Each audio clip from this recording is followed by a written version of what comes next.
Would you like to dance with me and hold me? So what are you doing? Nothing. Nothing? Why not? Trying to get on this Lifestyle Radio website. Sounds like a cool website. Yeah, it's alright. Oh, wait, I might have it. You might have it. You're listening to Lifestyle Radio. The opinions expressed during this show are those of the individual participants and do not necessarily reflect the opinions of their associated organizations or Lifestyle Radio.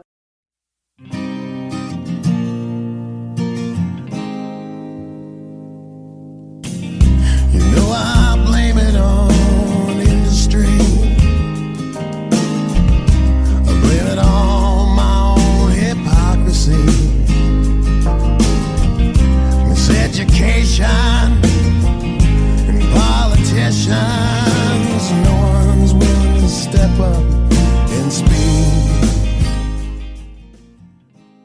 Hello, everyone, and welcome to the Pace Radio Show. We are live, and we have another great show planned for you tonight.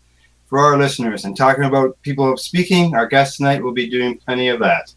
I'm your host, Al Graham. Tonight, my joint host, Kim Cooper, as a guest, who I said is very active. She's a person who is doing some writing, some cannabis-related articles, research articles, and she's actually had some stuff published in one of Canada's daily newspapers. But before we find out a little bit more, I'm going to have just a quick chat with Kim.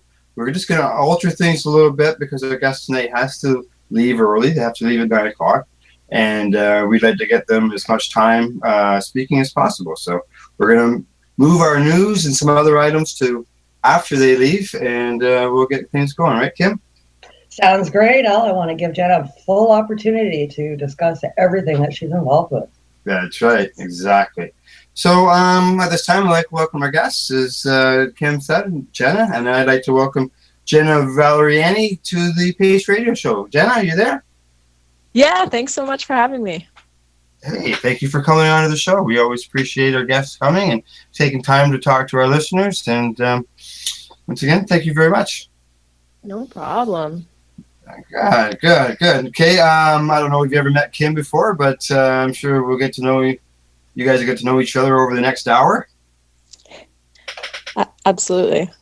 Yeah, absolutely. Okay, Kim. Well, I'll let you get the questions rolling, and I'll jump in as always as the time goes on.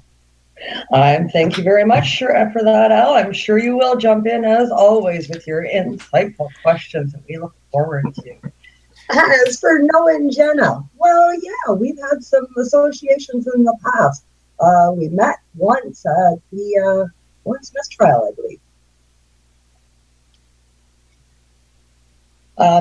So Jenna, when the last time I saw you was at Owen Smith, that was quite some time ago. You have been very active in the cannabis community. You're a PhD graduate.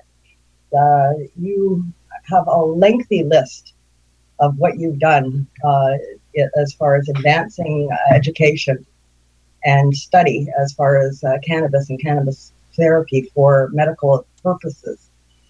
I'm going to run down a real quick list. You're a graduate Sociology Student Association, and you served as a coordinator, treasurer, VP, and also president. You're also part of the Trinity Square Cafe Board of Directors.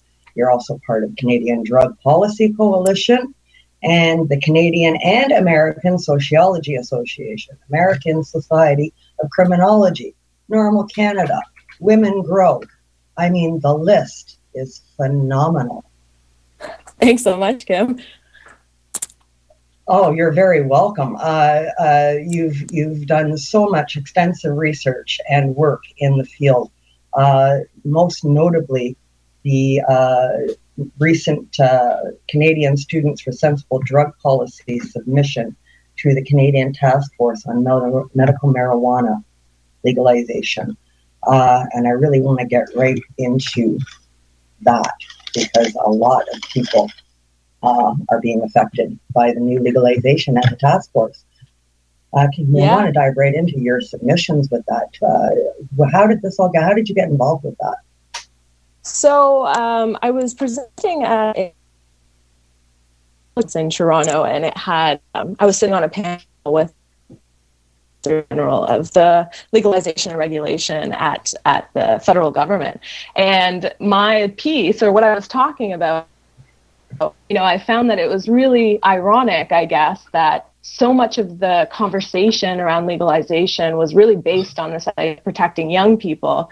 But as far as I didn't see any attempts to engage young people or talk to young people or, ask what they think. So, I was just thinking that, in the past, we always use this idea of protecting young people, but what we actually end up doing is either, hurting them more by criminalizing them, or, just not doing exactly what we intended. So I got up there.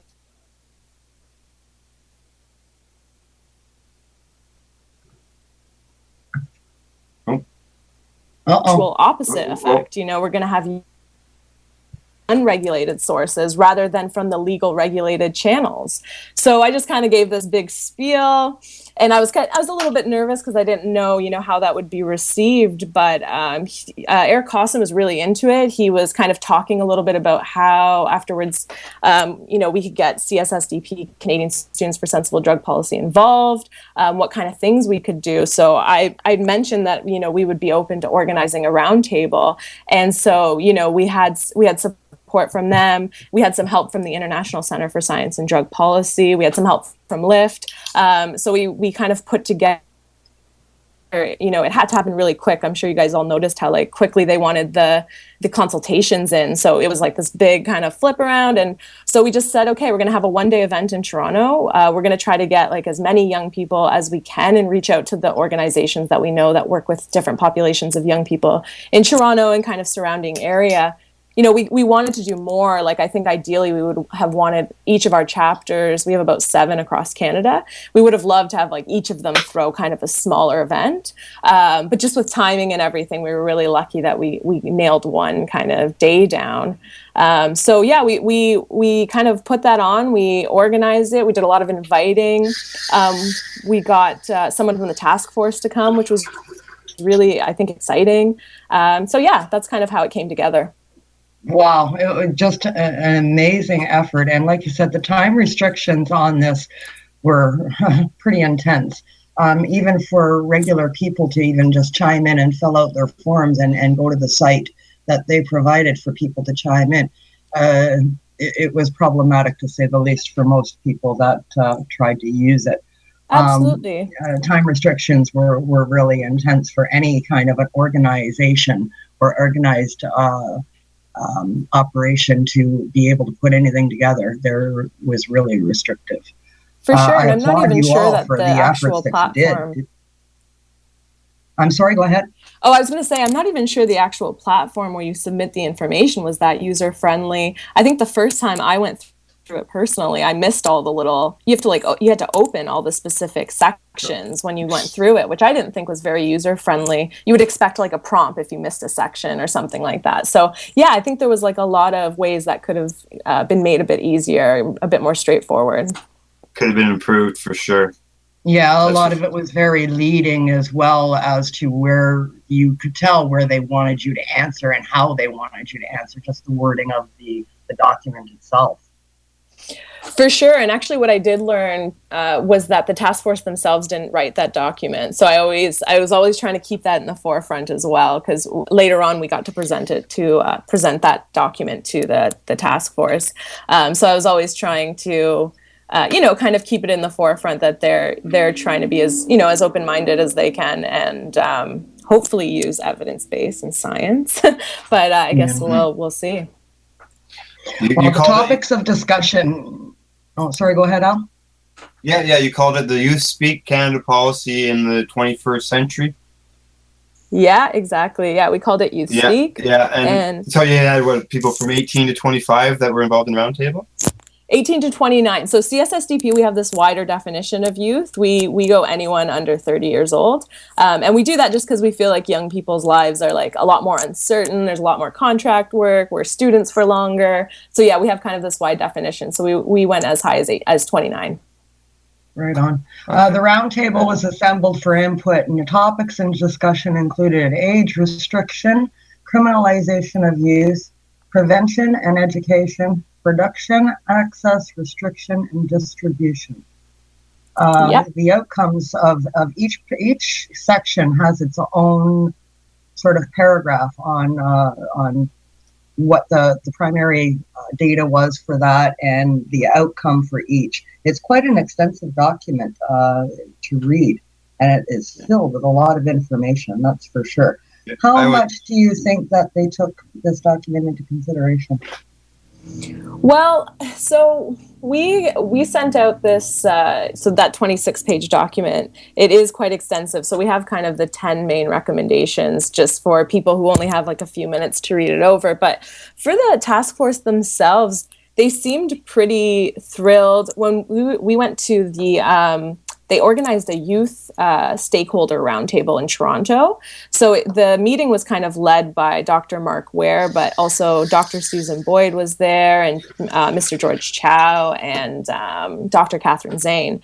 So everybody at the table, almost everybody was on, had the almost identical things to say. They all work with different at-risk groups of young people. There was like a judge there. There was a family and child services lawyer there.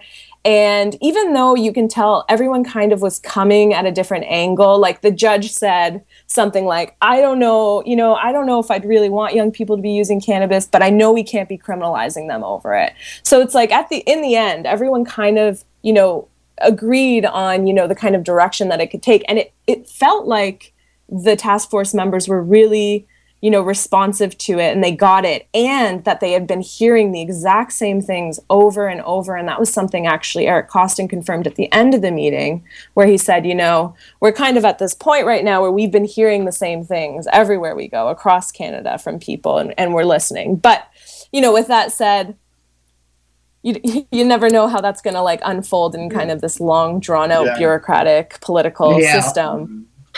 But you think they listened though at the meeting? You have the feeling that they were listening. They listened, and they also found this like smaller, roundtable that was actually talking to youth really valuable, and they were really thankful, and they were really excited about it. And they actually gave us, so usually at the roundtable, everyone just kind of talks and they introduce topics. They actually carved out, 20 minutes after lunch for CSSDP to present. So, I thought that they were also making space for us at the table, which was it was nice for us to see, because we had put in so much work into it, and we really we want to get those recommendations out there, because we feel that, it's not necessarily all CSSDP. This is like what people told us at the event. So this is what young people were actually saying.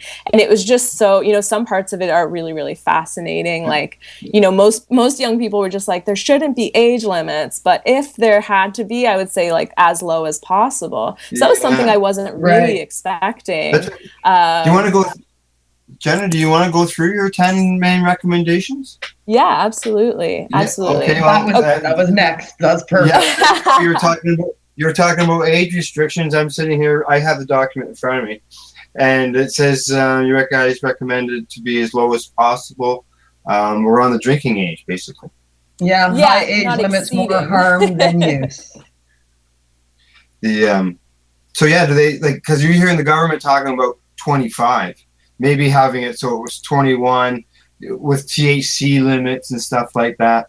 But they were like, do they seem supportive of this recommendation to keep it around the same age as drinking of alcohol?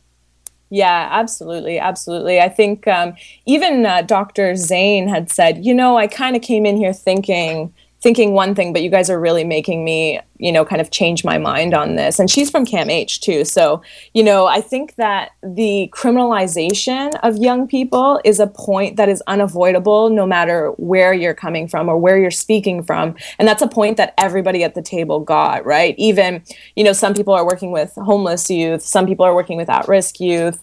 And like, they all say the same thing, is just that the criminalization is just so much worse than them smoking cannabis. And in some cases, some of the kind of on the ground, support workers were saying that they encourage cannabis use over, the variety of other substances that young people, that they see all the time could be using. So that's, that's also something worth considering and worth taking to heart.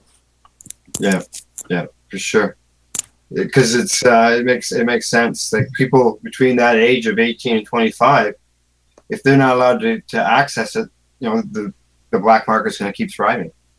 Absolutely. And not to mention, it's pretty patronizing to tell people who are like 24 years old that they can't access, a regulated legal source of cannabis when we can drink. And most of my friends were like married and they had mortgages by that age, and then to say you can't make this like one decision, even though you make big decisions all the time and you can go to the army and shoot guns. But, cannabis is where we're drawing the line. Hey, you brought up the army and shoot guns. That's one I mentioned as well. When you're 18. Now, you guys also recommend a separate system, medical system from a recreation system. Yeah, medicinal access and age restrictions for medicinal access. That's an issue.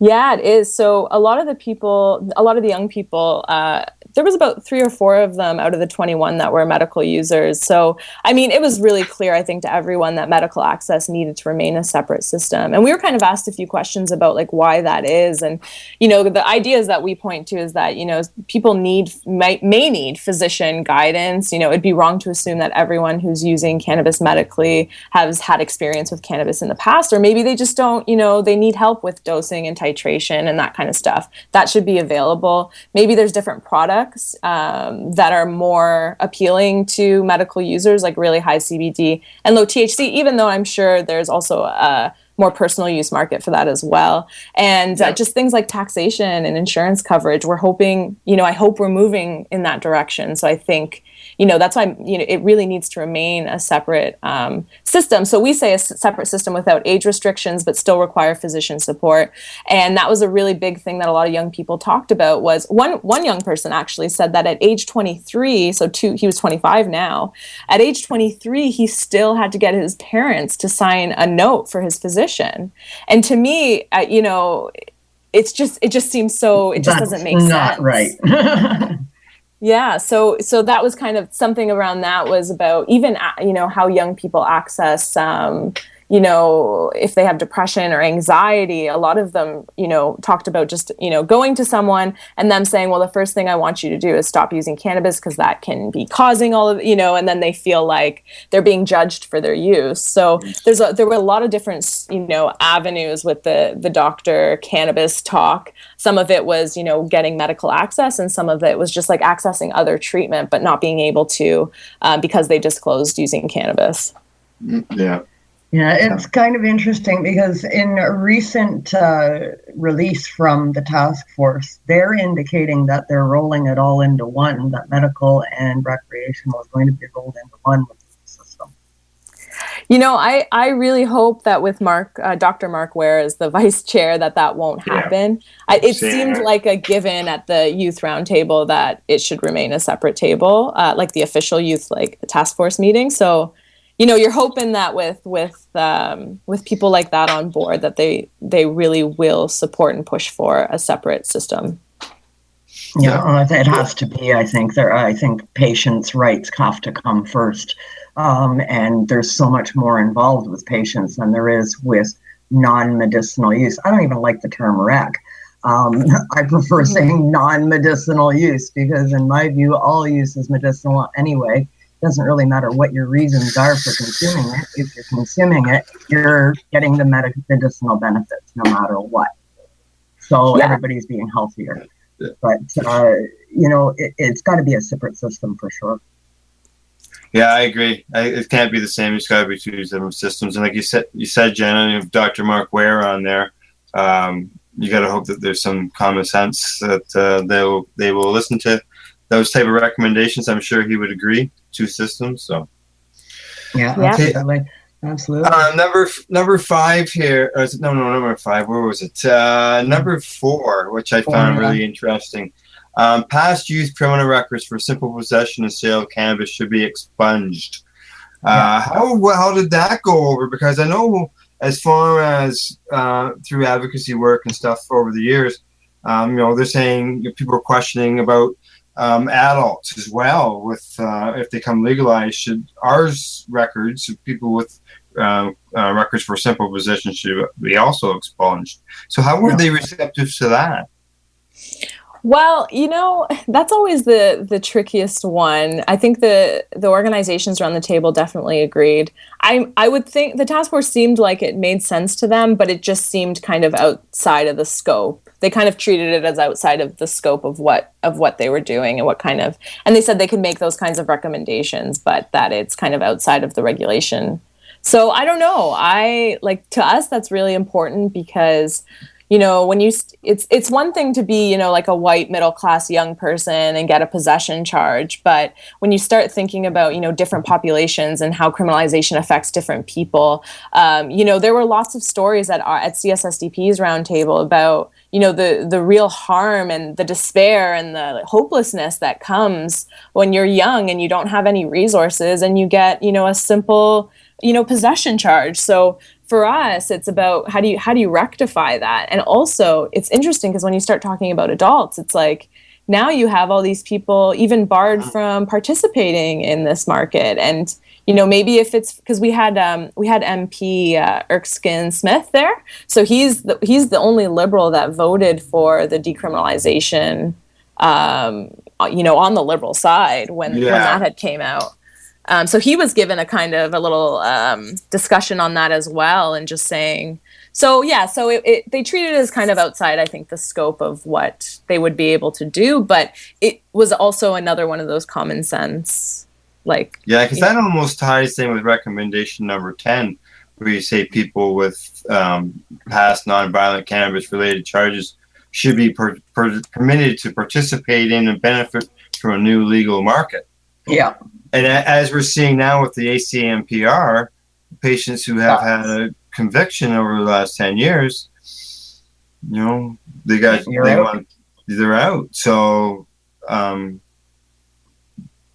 guess because if they're not going to remove them while they're a youth, this is going to affect them as they become adults. It's going to, they won't be able to participate in this new legal market. Absolutely. And this is a huge issue in small town Northern Ontario as well. The OPP seem to have nothing better to do than to hassle youth. I was actually attended in a court matter for another thing that I was there for, a completely different matter, and I met a person there, a couple of people there actually. And one person was there, he was a young man, 19 years old, and he was a target for the OPP. And he's there for 0.5 of a gram. And they were asking for a plea. 0.5 of a gram. So Canadian taxpayers are paying for a guy to go to court over 0.5 of a gram. Yeah. And not only that, he'll never be able to go to the United States. He's always going to, you know what I mean? What was that? He'll never be able to go to the United States. It puts limits on your travel. It can bar you from some grants and scholarships. It can, it can block you from accessing a whole bunch of things, but also, job security. Exactly. I had a conversation with him, and I wound up having a conversation with a few other people that were there. And this is an ongoing thing. They'll target certain youth that they consider the partiers, and they see them walking down the street and they yank them over and they search them, and whatever they find on them, they lay charges. Yeah, yes, absolutely. Yeah. I've got a friend who's 70 years of age. He's been busted twice for 3 joints. Yeah. He got 5 hours community service. So small town Canada is it's not even to do with your race or your class or any of that. It's just it's where you are, and if they intend to target you, you're done. For sure. In Toronto, I'd say it's the exact opposite. It definitely depends on both your race and class, and certain areas just aren't policed as heavily too. So, I mean, well, look at in Peterborough. They opened up a cannabis culture store. 3 days later, bang, they shut her down. And they open up again. 3 days later, bang, they shut it down. But yet, you can go to Toronto where you've had all those raids, and the raids continue. But from my understanding, the numbers of places haven't really dwindled a lot. It's not as populated as it was, for sure. I'd say there's probably half or less than half than there was, but they're still getting raided and opening back up. So Yeah. I bet the police are kind of being like, okay, now what do we do? That was a waste of money. But it's kind of interesting to see where this is going to go. Talking about where it's going to go, recommendation number 8, you guys say it shouldn't be sold alongside alcohol.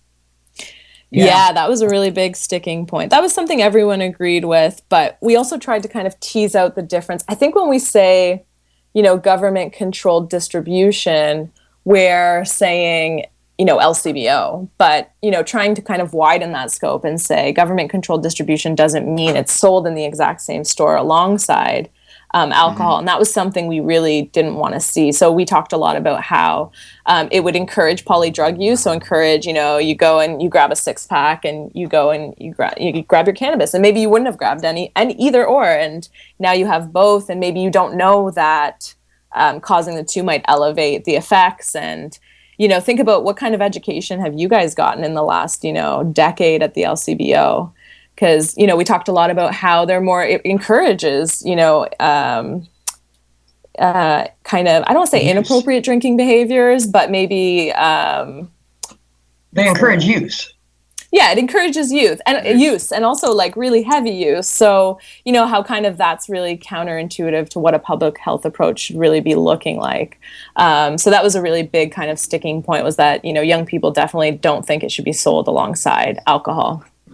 From what I've seen an article only once or twice where Kathleen Wynne has actually mentioned and said that she's looking at it as being in a spot where it would be controlled and regulated by a liquor control board, like alcohol is controlled by a control board, and they look after making sure where it's sold at.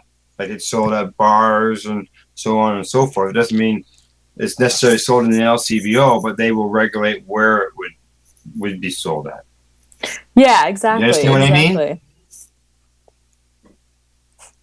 Go ahead. You understand what I mean? Sorry. Yeah, I was going to say, yeah, exactly. And someone at the task force meeting brought up a point that, we have to be really clear at what the objectives are. If it is a public health approach, I hate to say it, but, the LCBO is studied internationally, right? Like drug policy researchers love the LCBO model because it puts restrictions around availability and access. It's closed early on Sundays and you can only get, alcohol at certain stores. So in terms of public health outcomes and the social ills that alcohol, causes communities, Ontario is doing a lot better than many other places that have more lax systems of distribution. But then the other side of that is that cannabis maybe isn't comparable to alcohol as a substance. So maybe we don't need to have the same concerns. But, if it truly is kind of a more public health oriented approach, then it seems kind of common sense that would include some kind of government regulation at the distribution level. And I don't mean LCBOs, but I mean like some kind of,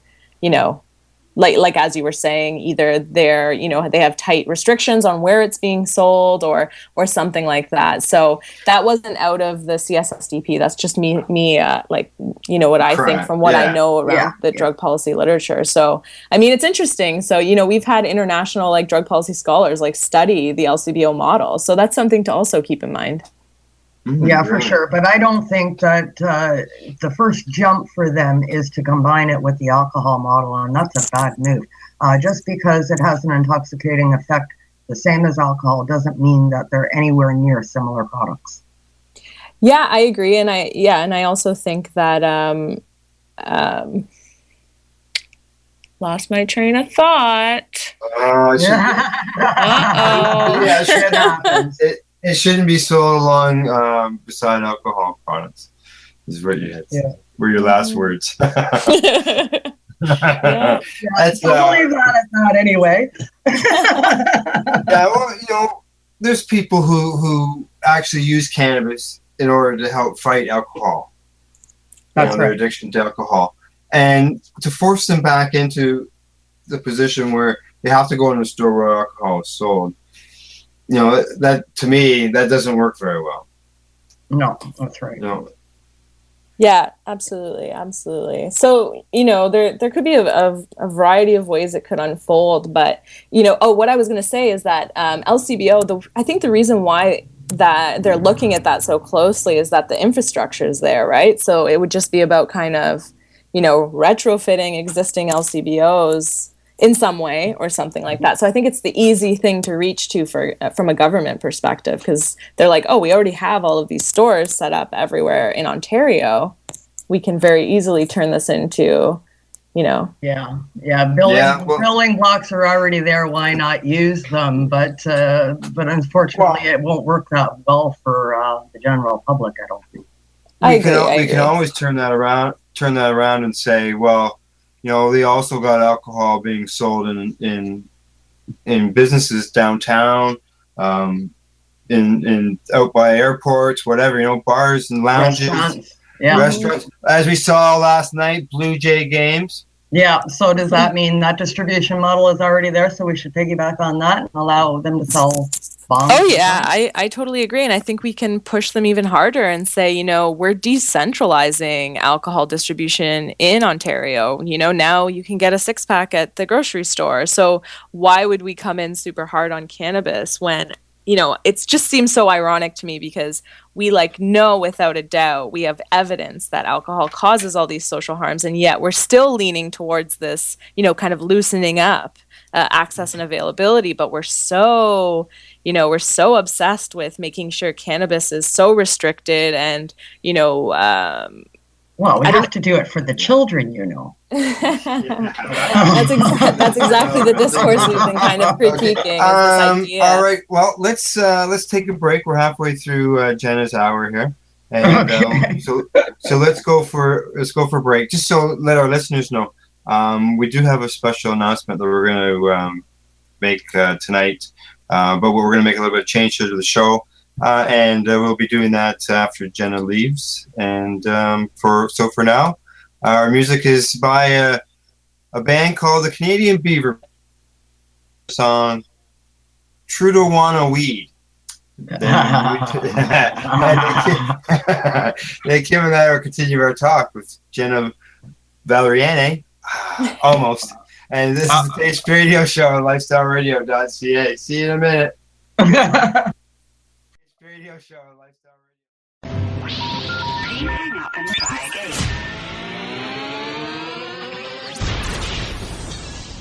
You're listening to Lifestyle Radio. Hey,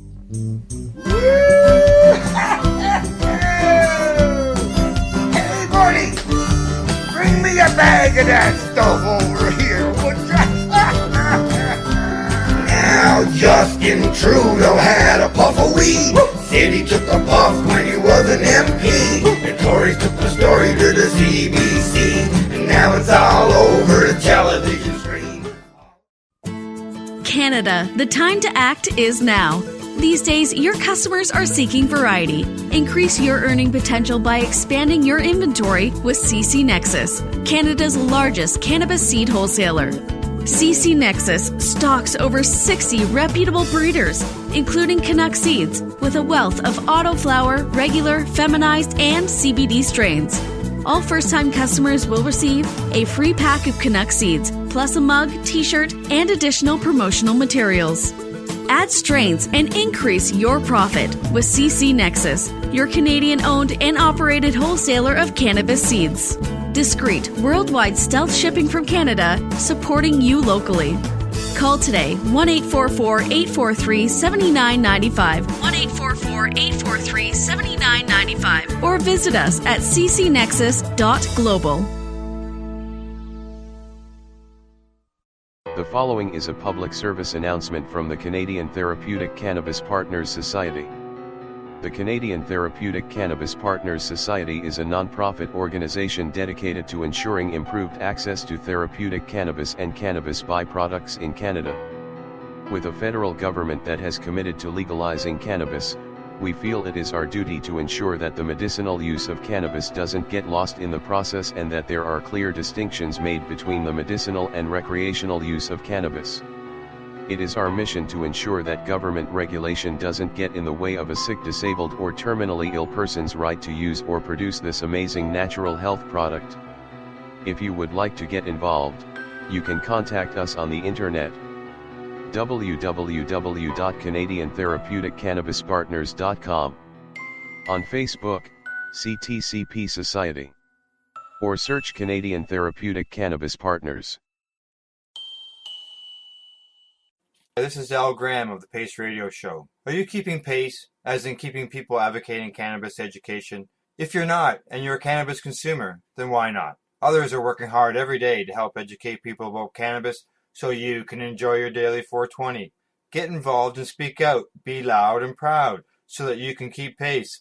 Tune into the Pace Radio Show every Wednesday at 8 p.m. Eastern Standard Time to hear about people advocating cannabis education here on lifestyleradio.ca.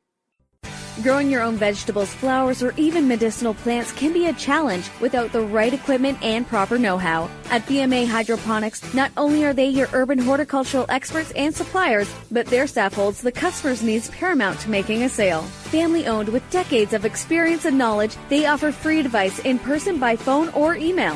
BMA Hydroponics wants to ensure you have the advice you need, which is why you'll find tips and tricks on different ways to grow, like wick, ebb and flow, drip, or aeroponic system, as well as other helpful links at bmahydroponics.com. If you can't find what you're looking for, just let them know, and they'll do everything they can to get what you're looking for.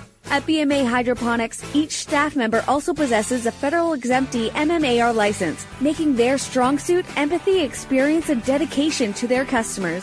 Because when you know how to grow, you'll have results that make you proud. BMA Hydroponics in Belleville, Ontario. Visit bmahydroponics.com. BMA offers cannabinoid testing, so if you want to prove you've got good medicine, head to BMA Hydroponics and prove it. Kathleen Wynn and Mira Ford. Harper got ass, but don't touch the stuff. He puffed a lot of puffers, but I never puffed the good stuff. True to one weed, it's a brand new strain. It's all you'll ever need. It's a trademark name. Kinda like marijuana that we get to charge tax to get the. Hello and welcome back to the Pace Radio Show. We are live here at lifestyleradio.ca. Plus, you can also find us live at Spreaker, TuneIn Radio, Showcast, 420radio.ca, and over at the Pace Radio Show website. Tonight on the Pace Radio Show, we are joined by our guest, Jenna Valleriani, plus my hard-working joint host, Kim Cooper. Okay, ladies, before the break, we've been talking about the 10 recommendations from the Roundtable Task Force that Jenna was involved with. And I'd like to touch on number 7. Do you see what that is, Kim? Yeah. I do. Number 7 is extremely interesting, especially right now with the new regime. That's right. And number 7 home happens cultivation. to do. That's right. Being able to grow at home and with the new regulatory system in place. So how you guys discuss this, Jenna, with them as far as more than just, people want to grow at home? Was there a discussion about the advantages of growing at home, the disadvantages? Were they doing some fear mongering, saying about concerns about moldy homes and homes being destroyed? Sort of like some of that stuff that was thrown out of court in the Allard decision. Yeah, I think that the home cultivation conversation was mostly around, kind of unpacking the idea that maybe normalization isn't that bad, and that normalization doesn't necessarily mean out of control.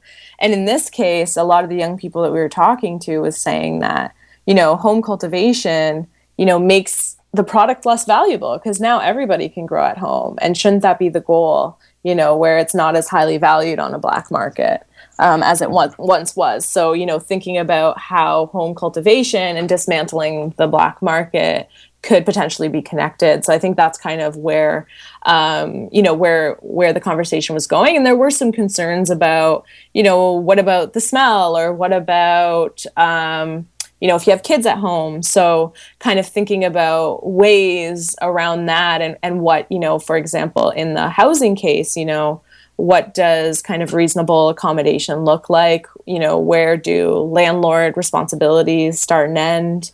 So that kind of thing. So yeah, so they were also, they weren't just, they were really still critical, thinking about different problems that could arise with how something would unfold on the ground. And I think a lot of them were also familiar with a lot of the problems that were coming up under the MMAR growing system. So thinking about ways to kind of use that and develop a system that would be beneficial for everyone and ultimately kind of have this end goal of, normalizing it. Yeah, exactly, because I look at, sure, there were some problems with the MMAR, but there was also a lot of good stuff that was involved in that as well, showing that people could grow at home without their homes being destroyed or burning down, and it tried to help. It sort of helped eliminate some of that stigma that was out there, and people could still grow successfully. It is unfortunate where there were some that step out of the boundaries, but there's people who stayed within their limits and were completely above board and legal all the way through it. So those type of people were able to, in my mind, show that people can do this safely. The only difference between growing tomatoes and growing cannabis inside is the plant itself. Yeah, and I think what's really interesting about that point too is that expert testimony by Dr. Susan Boyd, who wrote that book with Dr. Connie Carter on killer weed, where they analyzed kind of the moral panic around home growing and what the actual evidence showed. It was really an important piece to that, and I think it's pretty awesome that Susan Boyd is actually on the task force as well. Good. Yeah, we've got a couple of good people on that task force. I mean, there's not many, but there is a couple. Yeah, absolutely. But the growing situation, what do you think of the latest rules out of the ACMPR? Just to get off your topic of it, but stay on it, so to speak. Yeah, absolutely. So I look at the medical cannabis system in my work. So I've been following it really closely. So I have lots of concerns. I also don't really think the ACMPR really does much for affordability, and it's I still don't think that there's anywhere you can buy seeds or clones. Like, no LPs have been approved yet, and it sounds like from kind of the calls that I've been hearing that Health Canada isn't really sure what's going on either, and everyone kind of has different information. So I think that there should be some element there that actually makes the cost cheaper if they really want to address availability and affordability, because not everybody has the resources to grow or has the networks to find someone to grow for them. And growing involves a bit of an investment at the beginning. So it's just kind of a disconnect for me. Both of us. I was going to say a bit. Okay, so sizable. I didn't want to overstate it. For sure it is, yeah. It's a big investment in the beginning. When you're first starting out, you've got a first investment in knowledge and the books and everything else. And then you've got the equipment and you've got the room. And I mean, it's a phenomenal undertaking if you're going to do it right. Yep, that's for sure. Yeah, it's everything, equipment, like you say, lights, learning. Yeah. Now you sound a little better there, Kim. You started to fade off a little bit there for a second. Oh, sorry about that. My mic. Sorry. My bad. It's a huge undertaking for sure. There's no question about it. So they didn't just come out. They just didn't come out and say to you, Jenna, yeah, okay, we like the idea of allowing people to grow, a dozen or a half dozen plants. Yeah, well, they were saying that we used Colorado a lot as our point of comparison. So when we were trying to contextualize different parts of the discussion paper, we would prime it by saying, this is what they're doing in Colorado. Here's what they're doing in Uruguay.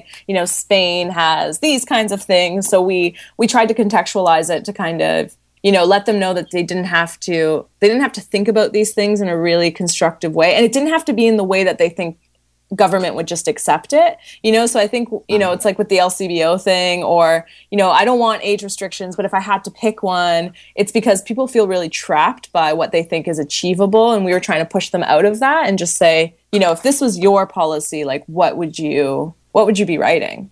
So with the home cultivation, it was also about thinking that, not everyone smokes cannabis. So good policy has to be a balance of people's right to consume cannabis, but also people's right not to and not to be around it. So, with the home growing thing, it was also, like I said, just about figuring out all the talking a little bit more about what that actually looks like on the ground and in homes and things like that.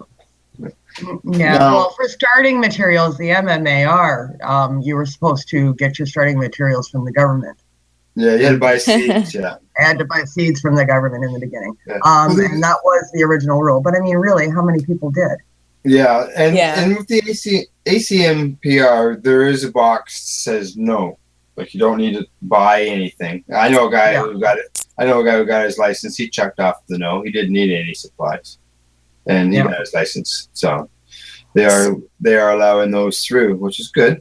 So what about people, though, that are going to those cannabis clinics where they don't even have, they don't even get the copy of their medical document? It goes straight off to LPs, because I've been hearing that, a lot of people feel like they're barred from accessing the growing program because their doctors said they'll discontinue care if they grow for themselves because they want them to get, a standard, regulated, tested product. There's a lot of issues with these so-called signing clinics that are operating. I know there's issues with a few of them, and they're putting a lot of restrictions. They're only allowing patients to choose from a preferred list of LPs. You're not allowed to choose your own LP if it's outside of their preferred list, and they're not honoring prescriptions if you choose your right to grow. It's kind of interesting, the idea of licensed producers not also owning kind of these chains, or their bigger kind of, holding companies are opening chains of clinics. And, because you don't really think about pharmaceutical companies. They're not allowed to open pharmacies. So it's kind of this interesting, this idea, like, I'm just thinking about it when I'm hearing you say that they're only allowing people to choose from a list of licensed producers rather than giving people kind of the agency and the education to pick for themselves. So I'm kind of thinking about, all of these problems that we're running into now. And I think part of that is because all of these things are so intertwined, licensed producers owning chains of clinics across Canada maybe isn't the best, approach. I don't know. It's a way around the storefronts that they're not allowed to have. I did have an interesting conversation with a location today. They mentioned to me that they give the patient the medical document, and then the patient applies for the license at that time. So I'm hoping that I can get feedback from somebody who's done that in this area where I live, to be able to send people to there, because that's fine by me. If they can get a medical document from a doctor, and then they take that document and they attach it to the ACMPR application to grow, then that will allow them to grow. They're not being prevented or being forced to go to an LP. Does that information go to the physician after? Like, can he find out that, let's say, a physician is saying, like, if you sign up for the growing, like, I'm not continuing care, but let's say they get to take their medical document home and apply for themselves, would their physician eventually know that they're also signed up for growing? I don't know. I don't know if there's an exchange of information the other way. Yeah, I don't know whether I don't know. I don't see where the doctor would receive that information in the process. Not from this business. Now, I know from other businesses, the signing clinics, you have to go back every 3 months. Oh, wow. Yeah, they only sign 3 months. That's it. 3 months. And they want to see you every 3 months. For the place I was talking to today, they do it 3 months and then they go a year. Wow. So, yeah, but I want to make sure that I've got it right before I promote that this place is doing it. So. For sure. All right, we've probably got another 10 minutes left with you, Jenna. Yeah. What number were we on? Well, I've sort of been bouncing around. We kind of skipped around now. Yeah, it's right. No, but I see that you also talk about education. Yeah. In this, and making that it's available, even at where it's being purchased. I know. And I know one place I wanted to go to, and that was the public consumption safe spaces.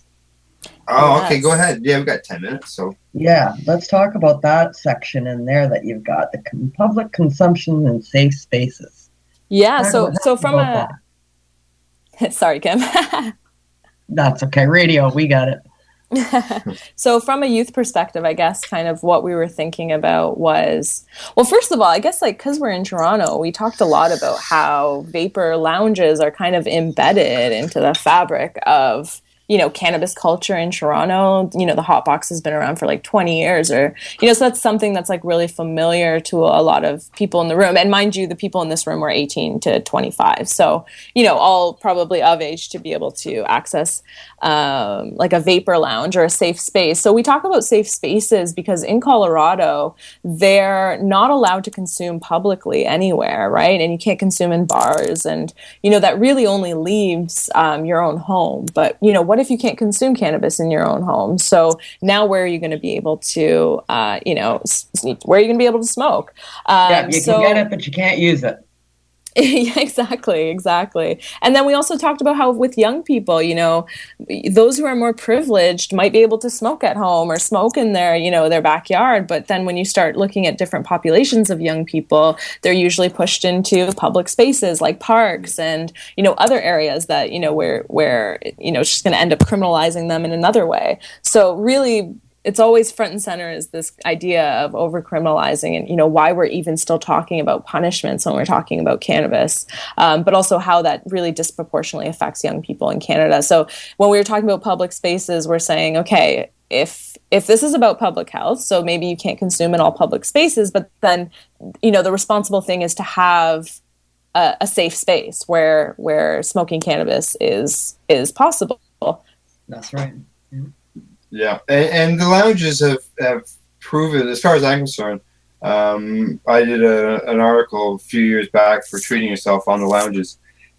They've proved themselves over and over and over again as being a place where people can go. You know, they've cleaned up neighborhoods, they've gotten involved in BIAs.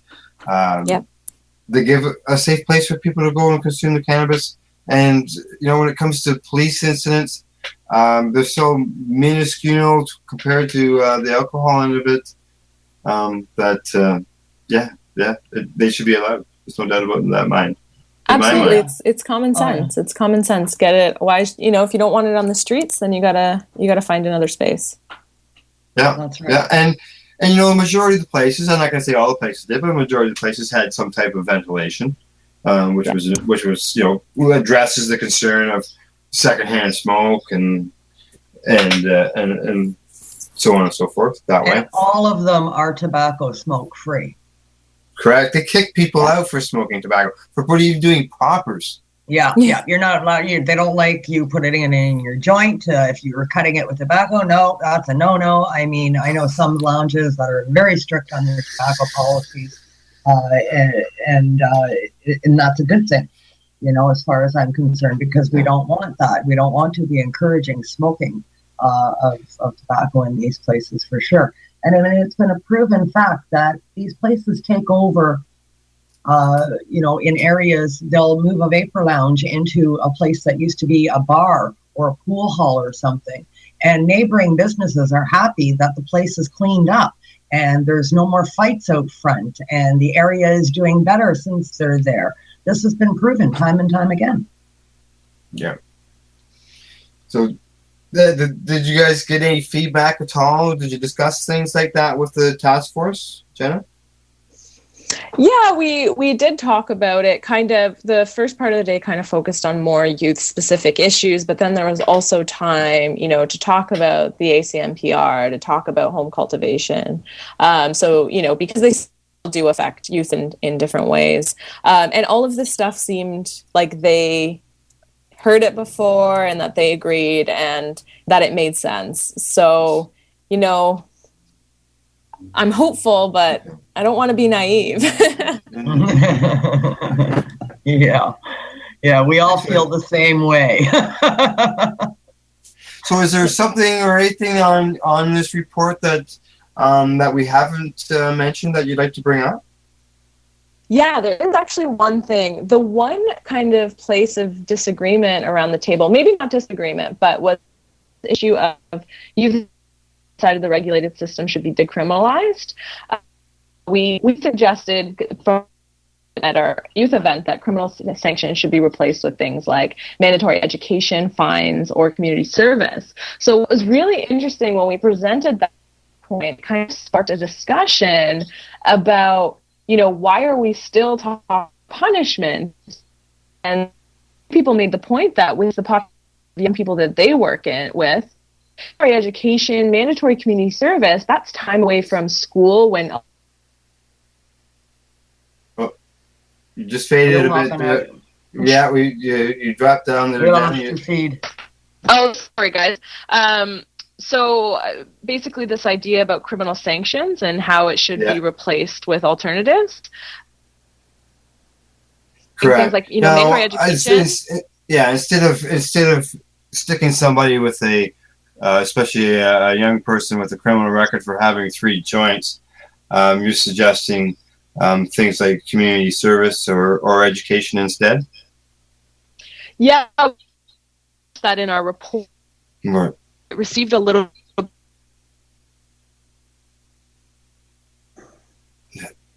Uh-oh. Oh, right. We're losing you. Oh, no. Oh, there you are. There you are. All I heard is, oh, no. Oh, no, yeah. So, no, but, was there any, like when you look at community service, do they look at that as still being punishment to the youth? Yeah, they did see that as punishment. So one of the lawyers made the point that, the punishment should seek to kind of like repair. So if it's a crime against society, community service makes sense. But when we're talking about the individual, she didn't feel the community service made sense, and that it took away time from education and work, where a lot of these young people really need to spend more time. I guess an example of that community service would be locally for us anyways. Every once in a while, our little town here gets tagged, all kinds of little graffiti on buildings and stuff. And when they find the person who does it, the punishment is that they have to go and clean it up. And that sounds very appropriate. Yeah. So that's that. I can see that way.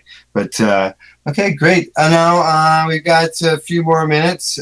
Kim, have you got any more questions for Jenna? Or what's next for you? Well, I'm still finishing up my dissertation, so I still got a little bit more time there.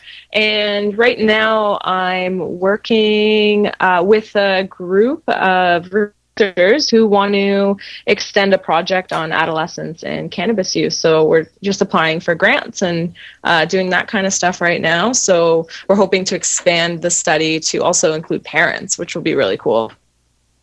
Oh, that's very cool. And Jenna, I want to bring attention to the fact that you're on your writing as well before we leave. You're published extensively in many publications that I read and enjoy. One, a mainstream publication. You want to tell us a little bit about your writing? Yeah, for sure. So I got into writing. I met somebody on Reddit who was like a cannabis. We just started talking cannabis stuff, and then he connected me. So I started writing for Lyft. That was the first organization. I still do write for them. And then I started submitting op-eds to the Globe and Mail. I've submitted about 10 pieces there, and the Huffington Post. I have a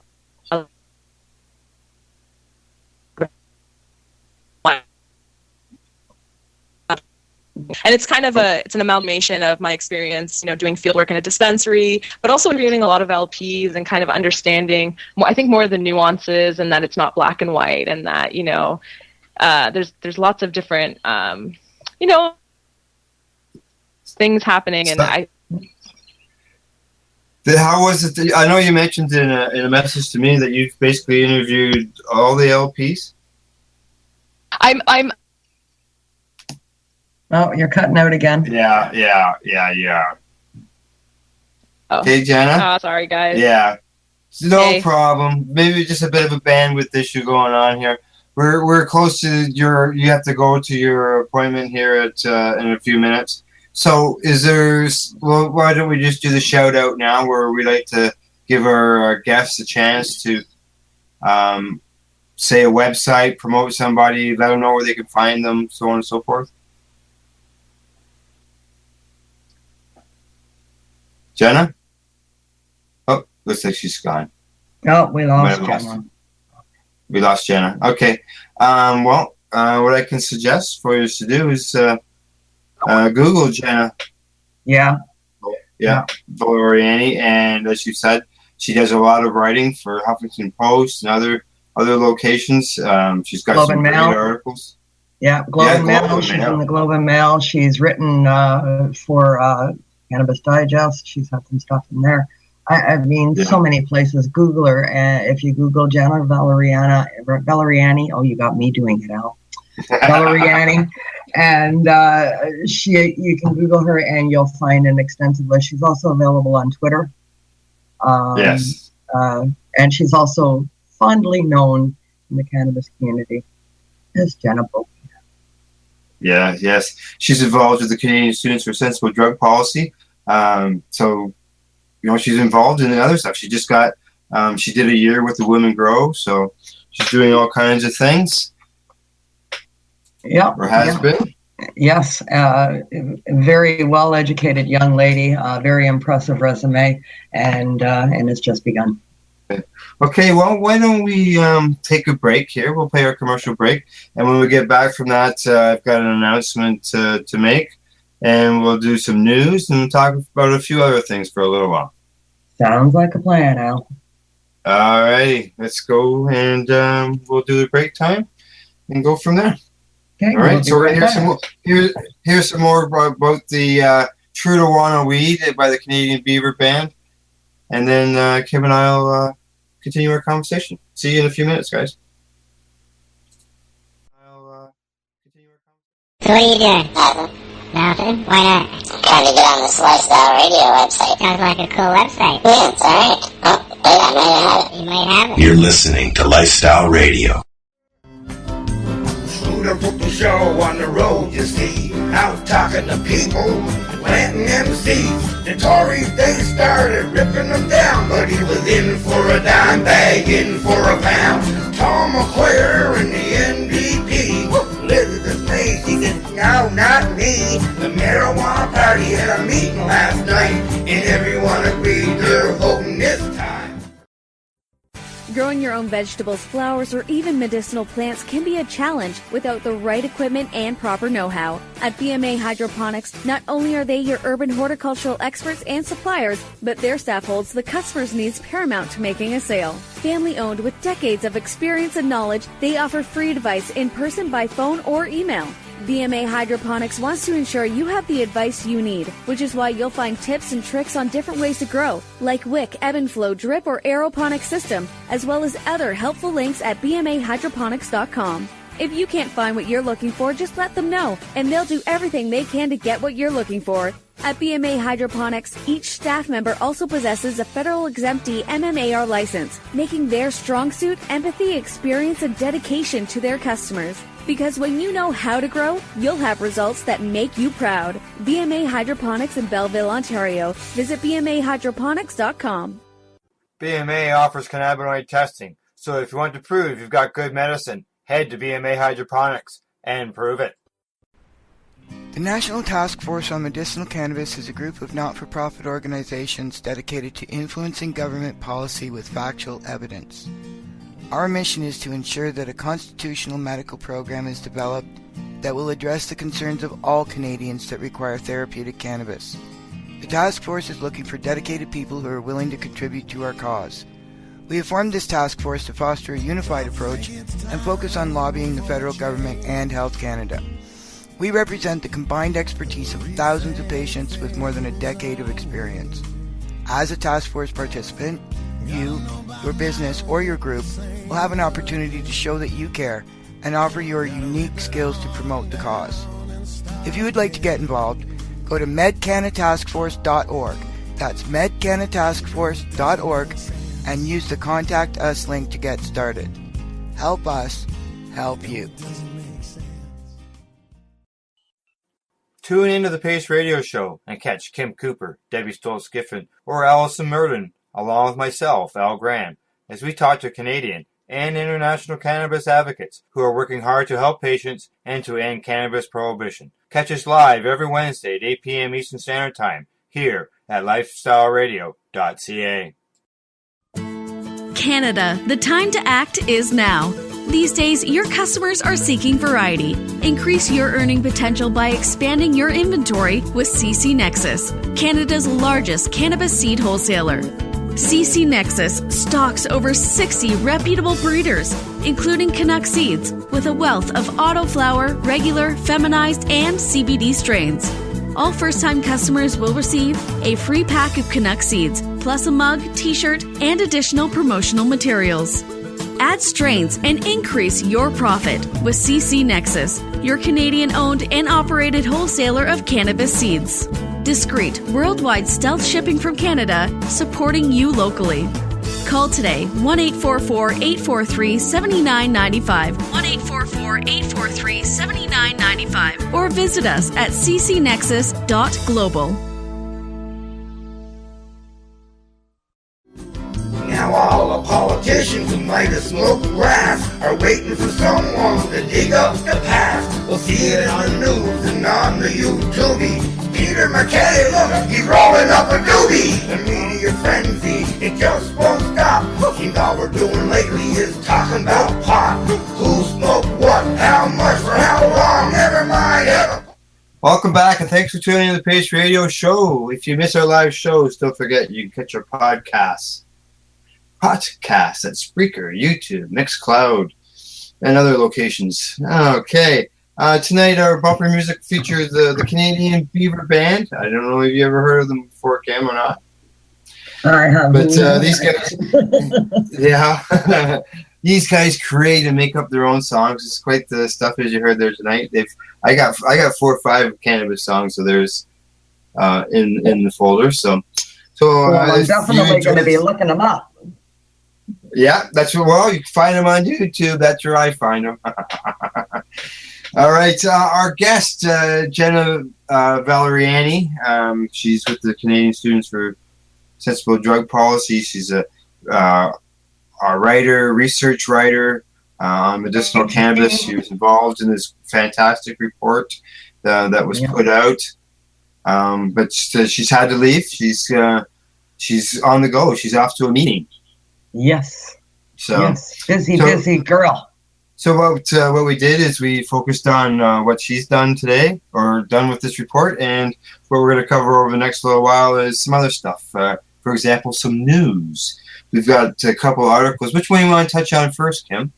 Oh, let's do the agenda. The Nelson City. The Nelson. City of Nelson. Let's do City of Nelson. Let's touch on City of Nelson. This sort of reminds me of Toronto. Cunning little buggers they are in the City of Nelson. What they're trying to do here is lump everybody together so that they can have bylaws to stop any business.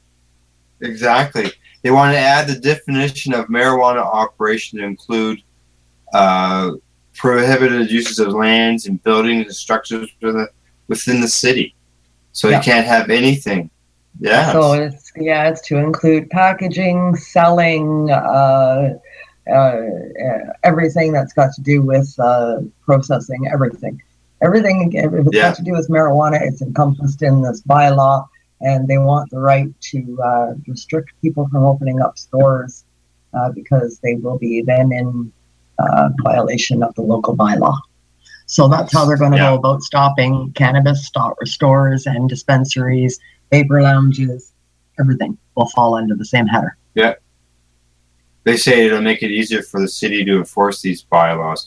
And that's what we're seeing in Toronto, where they've gone after the landlords, saying that your property isn't zoned to be, selling cannabis products. Yeah. Yeah. And that's how they're going to try and shut them down. So bylaw infractions. This is correct. So that's the biggest pain in our butt right now is bylaw infractions, because even if we get federal law and even if we get past provincial law, when it comes down to towns and cities, they can enact any bylaw they want. And average people don't have any recourse against bylaws. No. And it passes the enforcement down to the municipal level. Can the municipalities afford to be, doing stuff like this? Well, I don't know how they can afford enforcement, especially the smaller ones. Yes, that's right. That's right. Exactly. Well, we've gone from a location that is basically shutting this stuff down, and in another news item, we see the government of New Brunswick, where they've donated some money in order to help a college in that province to be able to teach people how to grow cannabis. It's a wonderful thing. The East Coast is so on board. I love the East Coast. I might move to the East Coast. The East Coast is doing so many good things. I'm really liking what I'm seeing coming out of the East Coast. Now this college is on board. Well, now apparently the government out in the East Coast invested some money, and they purchased a cannabis business out there, and they're getting into the business of retail cannabis, I guess. And in August, the government of New Brunswick, where the college has 5 campuses, they invested about $4 million in a medical marijuana company, and they expect it to create 208 jobs in the region. Very nice. So now they've created this college to program to teach people how to grow that will work in this new industry. Yeah, exactly. So that was pretty good of the government to do that. But, to help people learn how to grow cannabis, because like you said, there will be jobs. There's obviously jobs that will be created now and in the future. Yeah, I mean, it's going to be looking at teaching people how to get the qualified training to meet the industry needs for today in a new industry, and they're calling it an industry, and I love that they're calling it a cannabis industry. And this is a wonderful thing that a college, that a government is kicking in for, and a college is on board doing it. Yep, exactly. Now, also in news, it's not a news item that was published in the paper, but it was news here at Lifestyle Radio. That was this morning. Tamara Cartwright started a new program, cannabis and coffee with Tamara. Tamarawana, right. Coffee and cannabis with Tamarawana. Yeah, it's so cute. Love it. Love the title. Love Tamara. She's doing fabulous things out there on the West. Yes, she is. Today she had our fellow joint host, Debbie Stoll-Skiffen, was on there with her, as well as Ted Smith. Yes, that was wonderful to hear from Ted this morning. I'm glad to hear from him with the news of Gail passing recently and stuff. Yeah. He's been through a rough time. It was great to hear him on the air. Yeah. So it's good to see another show joining us here, and she's going to talk to. She had talked to us last week during our program. We had her on, and she was sort of focusing maybe for now some of the people in the Midwest, where you don't maybe hear so much. You got Toronto, you got BC. Here you're always, like you mentioned earlier, you like to hear the stuff that's going on from the East Coast. And when Debbie's on the show, we get some East Coast news. So it's it'd be good to hear some of the Midwest stuff as well.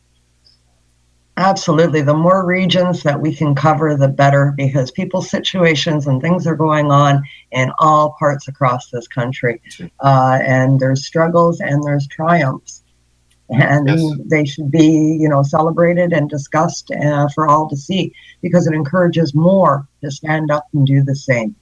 Yes, it does. It does. It makes their voice louder. More and more people speaking up, and that's what we need. So that's right. All right, now let's see the next little newsy worth thing here from the network, and that would be that we are going to be broadcasting live from the Karma Cup. Yay! Another live feed. Yes, 420 Radio. Actually, it's Al Rapp from the 420 Radio Show. Ourselves here from the Pace Radio Show will be getting together as we did with Lyft, and we'll be doing 420 Radio. We'll be going along and talking to anybody there who will talk to us, the vendors, and so on, and talk about what's happening. That's right. Yeah, that's right. Trying to give people a description that aren't able to be there and happen to be listening in live, be able to give you the description of what's going on in front of us, grabbing who we can to talk to, hopefully getting some prearranged interviews as well with some people that are there. The lineup of people that are attending Lyft this year is just off the hook. Everybody is going to be there from coast to coast. I'm very pleased about meeting a lot of these people for a first time that I've known through social media and through activism.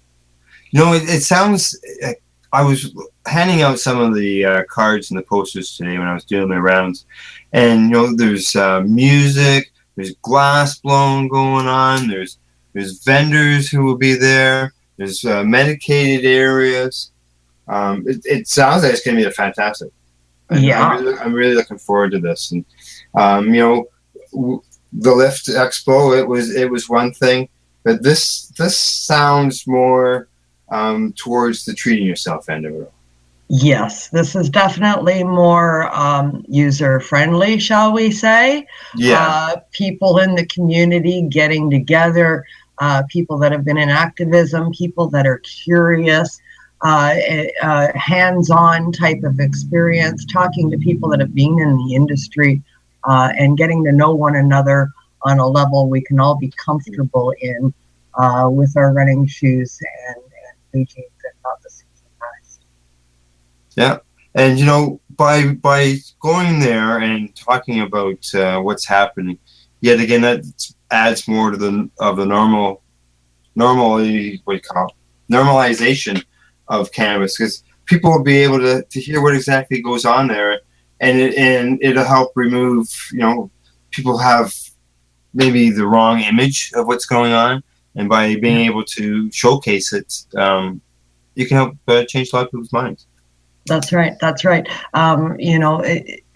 We're all doing this. The people that are going to be there are all going to be experienced cannabis consumers, for the most part, that are going to be attending these events as vendors and that sort of thing. Yeah. So as far as getting information, you'll get firsthand, credible, not propaganda and not hype.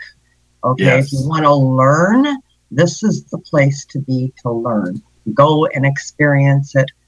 Ask questions. People will be more than happy to talk.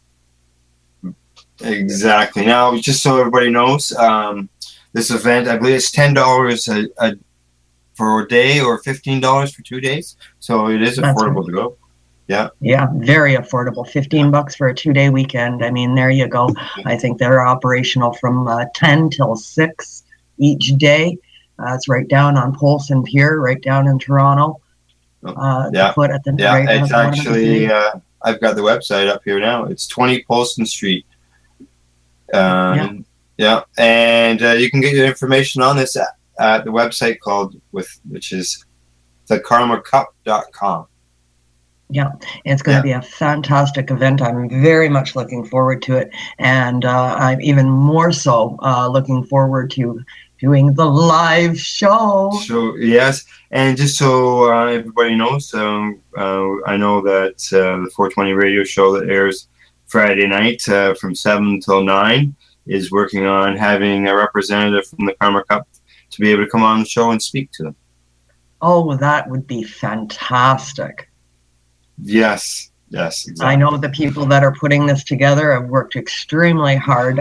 They're running their tails off putting this together. It's such a massive event and a huge undertaking to get this many vendors together in this much space.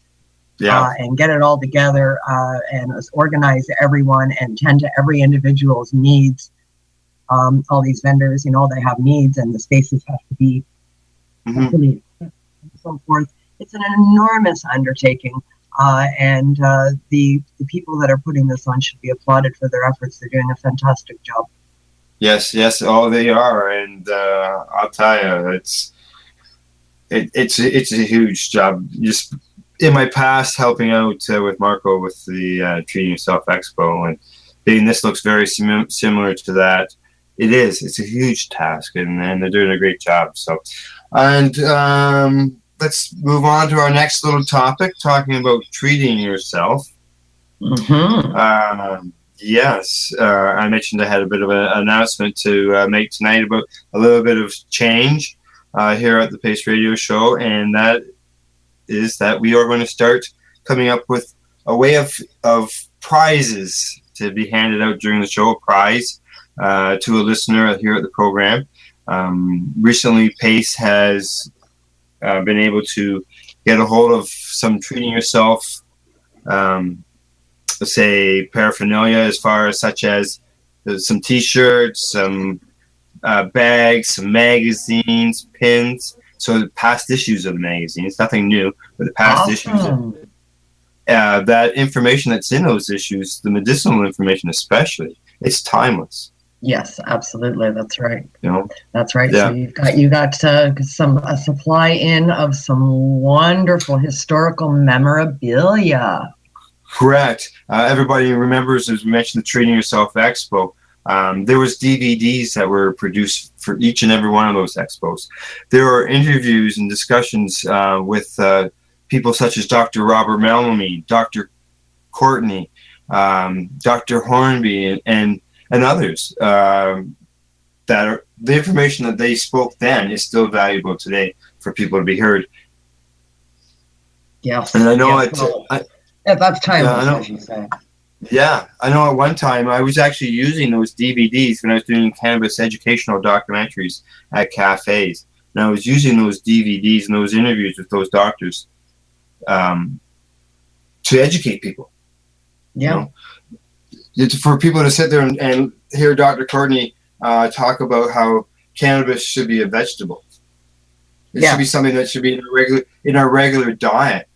I mean, you can hear it directly from a researcher, a doctor of his magnitude, then that can change a lot of people's minds. So being able to bring this stuff to our listeners so that they can educate other people. PACE is people advocating cannabis education, and they can use this information in order to educate others. So I'd like to thank Marco Renda for getting hold of me and allowing us to be able to use this, and I plan on providing some prizes here to our listeners from Wow, that's awesome news for everybody that tunes in. You now have a chance to own a piece of history. Exactly. Now, I haven't exactly ironed out all the final details, but I plan on having that all finalized by our next show.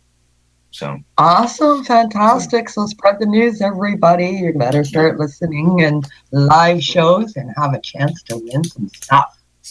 That's right, exactly. All right, Kim. Well, we're getting close to the bottom of the hour. Was there anything else that you wanted to discuss before we do a shout out? No, we covered a whole bunch of stuff. I think about the only thing that I wanted to do was just give a little shout out to my little nonprofit org, NOSER. We just launched a brand new website. Check us out at noser.ca or NOSER on Facebook, and you can catch our new link there for our brand new website. All right, super. I'm going to throw a shout out to Shane King and Wayne Matheson and Debbie Smits. The three of them gave me a hand on Thursday last week in order to get this material. It was a pretty big endeavor, and without their help, there's no way that I could have done that. So if you're into Vape on the Lake and you say Shane, on the radio here. All right. Okay. It was quite the job, and everybody tried and worked their hardest. So we're all patient, so it was an effort Let's just say. That's right. That's right. It's all difficult moving those big boxes these days. Yes, it is. It is. Exactly. They're heavy. They're heavy boxes, and we had to move them up some stairs. But we really appreciate being able to have access to this stuff in order to continue the education that the magazine did for 8 years. And it's I've been able to BMA Hydroponics, a sponsor here at the show. They always carried the magazine when it was being published, and they were just giving it out free to their customers that came in because it was so important to everybody. And now they can do that again. Yeah, it's a wonderful thing. It's wonderful to grab, and especially such a large quantity of memorabilia of stuff from our days gone past, and look back at where we are today. But most of the information that is in there, anything that's got to do with the medical portions, it's all still relevant today. Yeah. Well, right now I can tell you, I'm sitting here at the desk here, and I've got issue 1. Treating yourself, issue 1, autographed copies. I can tell you that's probably going to be one, if not, it'll be involved in one of the first prizes. And I can tell you that there's not too many issue 1s that are up there. Yeah. Can hosts call in? Oh, isn't there a disclaimer there somewhere in the fine print? Okay. We'll see about care package. No, very nice. Thank you. Okay. I just want to remind everybody that I'll be back next Wednesday with joint host Allison Murden and our guest, and that you can find us on Twitter at Pace Radio. We're also likable on Facebook. And we can be found on the web at pace-online.ca. Thank yous go to our sponsors, BMA Hydroponics, as well as CC Nexus. And thank you to always to Al Rapp at Lifestyle Radio, the man behind the baggie. He does a fantastic job all the time for us. And to our guest tonight, writer, as well as cannabis advocates involved in Canadian Students for Sensible Drug Policy. That's Jenna Valleriani, as well as to you, Kim. Thank you very much for being the joint host tonight, and to our listeners for listening to the program. Thank you, and good night. Good night. Thank you. So what are you doing? Nothing. Nothing? Why not? Trying to get on this Lifestyle Radio website. Sounds like a cool website. Yeah, it's alright. Oh, wait, I might have it. You might have it. You're listening